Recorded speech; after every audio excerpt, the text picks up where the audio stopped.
Well, howdy there, Internet people. It's Bo again. So, today we're going to talk about the president's comments again and the Republican response to them. And by response, I mean complete lack of a response. Republicans normally do not comment on the president's statements because they're worried he'll make fun of them on Twitter. But they commented on this because they understand the severity of what he said.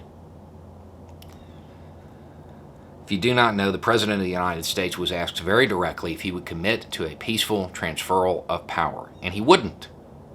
The President would not commit to a peaceful transferal of power.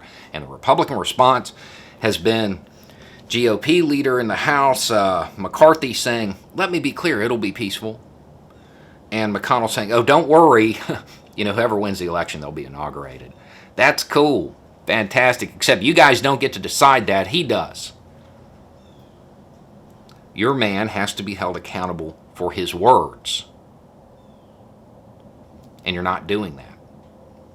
Right now, you're not doing that. You're not pushing him to make this commitment. You're defending him. You're downplaying it.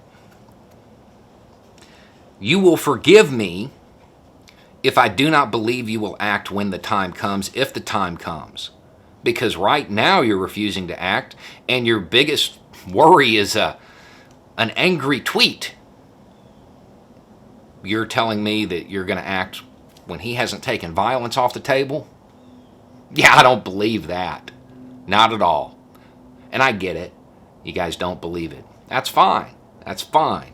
It's not like you guys have a really long history of underestimating this man. It's how he wound up in the Oval Office because you didn't take him seriously in the primaries. That's how he wound up there. And now, you're all held captive by his Twitter account.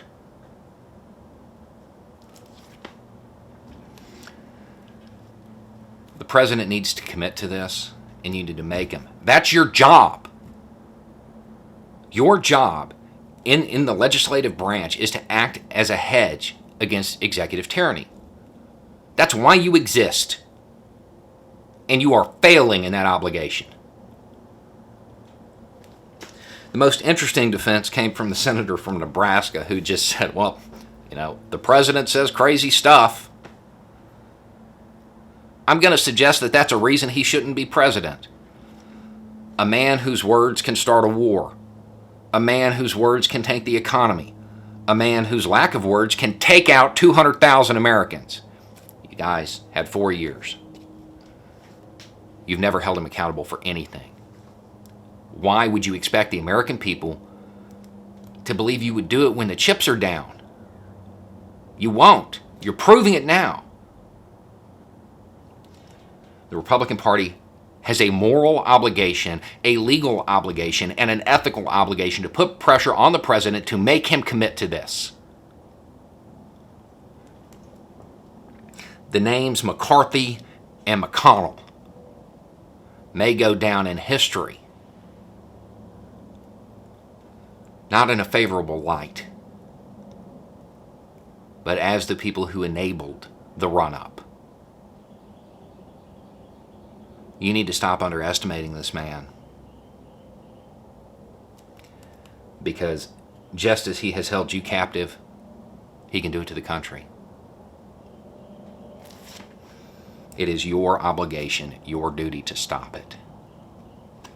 Anyway, it is just a thought. Y'all have a good day.